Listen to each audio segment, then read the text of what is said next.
Hello students, welcome to the channel. तो आज हम रिलेशन एंड फंक्शन का लेक्चर नंबर 8 लेके आए हैं और मोस्ट इम्पोर्टेंट एमसीक्यू का ये पार्ट 3 है।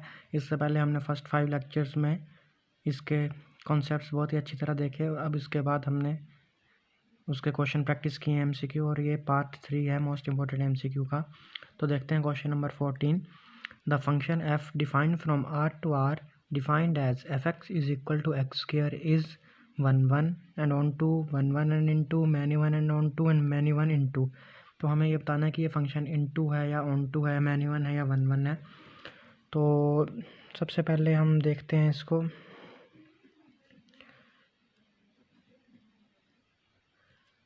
फॉर 1 1 के लिए चेक करते हैं हम सबसे पहले इसको।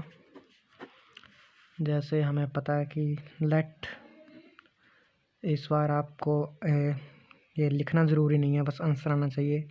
लेकिन एक बार मैं आपको बता देता हूँ कि इसका लिखने का फॉर्मेट कैसा होता है। जैसे let x1 F x1 is equal to F x2, तो ये आ गया हमारे पास x1 square is equal to x2 square. तो ये आ गया हमारे पास x1 is equal to plus minus x2। तो यहाँ पे हमें एक वैल्यू की दो इमेजेस आ रही हैं, तो ये फंक्शन जो है वो 1 1 नहीं है, तो it is many one function. और हम फिर चेक करते हैं फॉर ऑन टू के लिए। जैसे हमारे पास गिवन है y is equal to X square, तो y जो होगा वो हमेशा 0 या 0 से बड़ा होगा, क्योंकि यहाँ पे एक्स स्क्वायर है, यहाँ पे स्क्वेयरिंग हो चुकी है, तो y जो होगा वो 0 या 0 से बड़ा होगा। तो हमारे पास जो इसकी रेंज आएगी, वो आएगी y की y belongs to 0 to infinity. लेकिन क्वेश्चन में हमारे पास जो कोडोमेन गिवन है, वो कोडोमेन हमारे पास है रियल नंबर। तो यहाँ पे रेंज जो है वो कोडोमेन के इक्वल नहीं है, इसलिए ये इनटू फंक्शन है, ऑन टू फंक्शन नहीं है। तो इसका जो करेक्ट ऑप्शन होगा वो होगा मैनी 1 इनटू, जो कि ऑप्शन नंबर डी। तो अगला क्वेश्चन देखते हैं। Let n be the set of natural number and the function f defined from natural number to natural number be defined by fn is equal to 2n plus 3 for all n that belongs to natural number. तो हमें function बताना है surjective है, injective है, bijective है या none of these है। तो जैसे हम देखते हैं fn हमें गिवन है 2n प्लस 3। तो देखते हैं f1 हम डालेंगे तो हमारे पास आएगा 5, f2 हम डालेंगे तो हमारे पास आएगा 7, f3 हम डालेंगे तो हमारे पास आएगा 9 और f4 हम डालेंगे तो हमारे पास आएगा 11। तो ऐसे ही आगे चलता जाएगा। तो मान लीजिए ये एक सेट है 1 2 3 4, ये नेचुरल नंबर का सेट है, और b भी हमारे पास नेचुरल नंबर का ही सेट है 1 2 3 4 5 6 7 8 9 10 11, इससे आगे जाता रहेगा। तो ये जो हमारे पास 1 है वो किससे कनेक्ट है, 5 से, 2 हमारे पास 7 से, 3 हमारे पास 9 से, 4 हमारे पास 11 से, और उसके बाद 5 भी हमारे पास कनेक्ट होगा 13 से। तो ये जो है 1 1 है, 1 1 फंक्शन तो है ये, मतलब इंजेक्टिव तो है।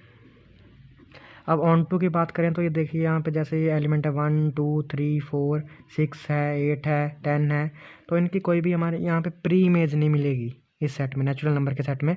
तो ये जो फंक्शन है वो ऑन टू नहीं होगा ये, तो इसलिए ये फंक्शन सिर्फ 1 1 होगा, और 1 1 फंक्शन को हम इंजेक्टिव फंक्शन भी कहते हैं।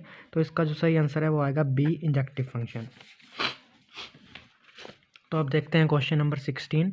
Late function defined from real number to real number be defined by F X is equal to X square plus 1 then pre images of 17 and -3।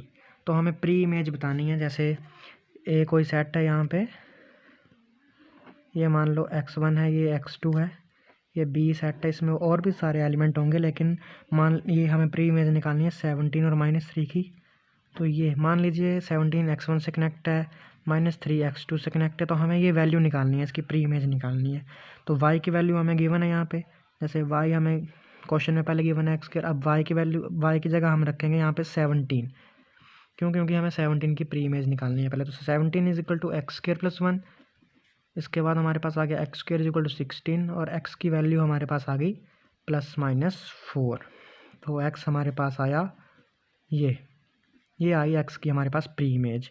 X की नहीं मतलब 17 की, एक्स की वैल्यू जब 17 है तो हमारे पास प्री इमेज ये आई, x1 लिख लेते हैं इसको। अब हम निकाल लेंगे प्री इमेज ऑफ -3, तो -3 इज इक्वल टू x² + 1, तो आ गया हमारे पास x² इज इक्वल टू -4, लेकिन ये तो पॉसिबल नहीं है क्योंकि स्क्वायर नेगेटिव नहीं हो सकता, इसलिए इसकी प्री इमेज आएगी 5। तो हमें सबसे पहले 17 की लिखनी है, तो 17 की आएगी 4, -4 और इसकी 5, तो आंसर आएगा ये सी।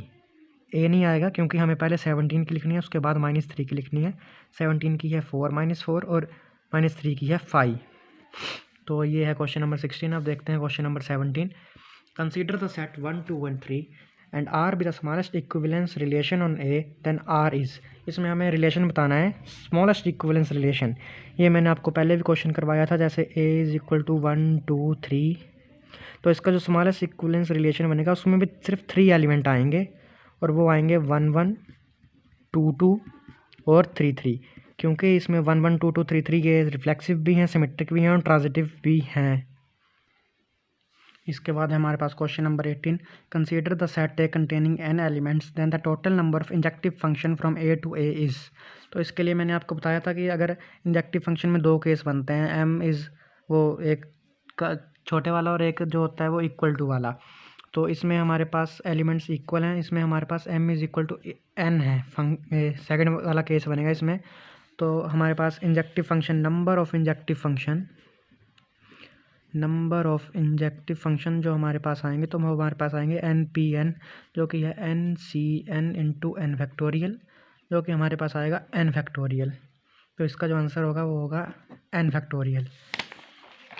अब हम देखते हैं question number 19। Let T be the set of all triangles in the Euclidean plane and let a relation R on T be defined as A is related to B if A is congruent to B for all AB that belongs to T, then R is। हमें बताना है reflexive है, equivalence है, ये not none of this, ये transitive but not symmetric. इसमें से हमें कुछ बताना है, ये है पूरा क्वेश्चन। ले है, एक बार दोबारा पढ़ देता हूँ। Let T be the set of all triangles in the Euclidean plane and let a relation R on the T be defined as A is related to B if A is congruent to B for all AB that belongs to T, then R is। ये हमारे पास 4 option है, reflexive but not transitive, transitive but not symmetrical, equivalence या none of these. हाँ जी, तो यहाँ हम बात करें कि अगर एक ट्राइंगल मान लेते हैं, सबसे पहले हम चेक करते हैं रिफ्लेक्सिव के लिए मान लीजिए एक ट्राइंगल है T1, तो T1 जो है वो खुद के तो कन्ग्रेंट होगा ही होगा, तो इसलिए ये रिफ्लेक्सिव तो है। उसके बाद चेक करते हैं सिमेट्रिक भी होगा ये, क्योंकि अगर T2 जो है वो T1 के कन्ग्रेंट है, तो T1 जो होगा वो भी कन्ग्रेंट होगा T2 के, तो इसलिए ये है, क्योंकि अगर T1 T2 का कन्ग्रेंट है तो T2 T1 के कन्ग्रेंट होगा ही होगा। और बात करते हैं हम ट्रांजिटिव की। ट्रांजिटिव के लिए अगर मान लीजिए 3 ट्राइंगल है, T1 जो है वो T2 के कन्ग्रेंट है, T2 जो है वो T3 के कन्ग्रेंट है, तो T1 जो है वो T3 के कन्ग्रेंट होगा ही होगा, इसलिए रिलेशन जो है वो रिफ्लेक्सिव भी होगा, सिमेट्रिक भी होगा, ट्रांजिटिव भी होगा। तो ये इक्विवेलेंस रिलेशन होगा, जिसका ये है ऑप्शन नंबर सी।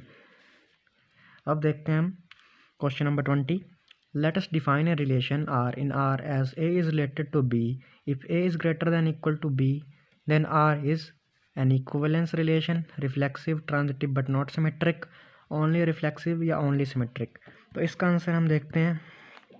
सबसे पहले रिफ्लेक्सिव चेक करते हैं, तो जो कोई भी एक नंबर होगा वो अपने इक्वल टू तो होगा ही होगा, जैसे इसमें ग्रेटर देन और इक्वल टू लिखा है तो ये रिफ्लेक्सिव तो होगा।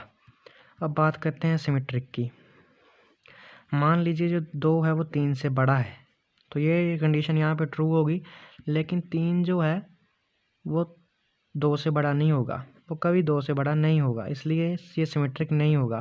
क्योंकि अगर 2, 3 आएगा सेट में तो 3, 2 नहीं आएगा उस सेट में, क्योंकि 3 जो है वो 2 से छोटा है, बड़ा नहीं है। और रिफ्लेक्सिव सिमेट्रिक हमने देख लिया। उसके बाद हम देखते हैं ट्रांजिटिव की हम बात करें, जैसे मान लो कोई एक नंबर है, A जो है वो B से बड़ा है और B जो है वो C से बड़ा है, तो जो A होगा, हाँ जी, A B से बड़ा है, मतलब सबसे बड़ा A है, और B जो है वो C से बड़ा है, तो ए जो है वो ऑटोमेटिकली सी से बड़ा ही होगा हमेशा। तो ए कॉमा सी भी सेट में आएगा ही आएगा, तो ये ट्रांजिटिव भी होगा। तो इसका जो सही आंसर है वो है reflexive transitive but not symmetric, क्योंकि ये रिफ्लेक्सिव भी है, ट्रांजिटिव भी है, लेकिन सिमेट्रिक नहीं है। तो आज की वीडियो के लिए इतना ही। अगर आपको कोई डाउट है तो नीचे कमेंट सेक्शन में पूछें, या फिर एक बार वीडियो को दोबारा रिवाइंड करके देखें। तो तब तक के लिए रिवाइज़ करें। Thank you.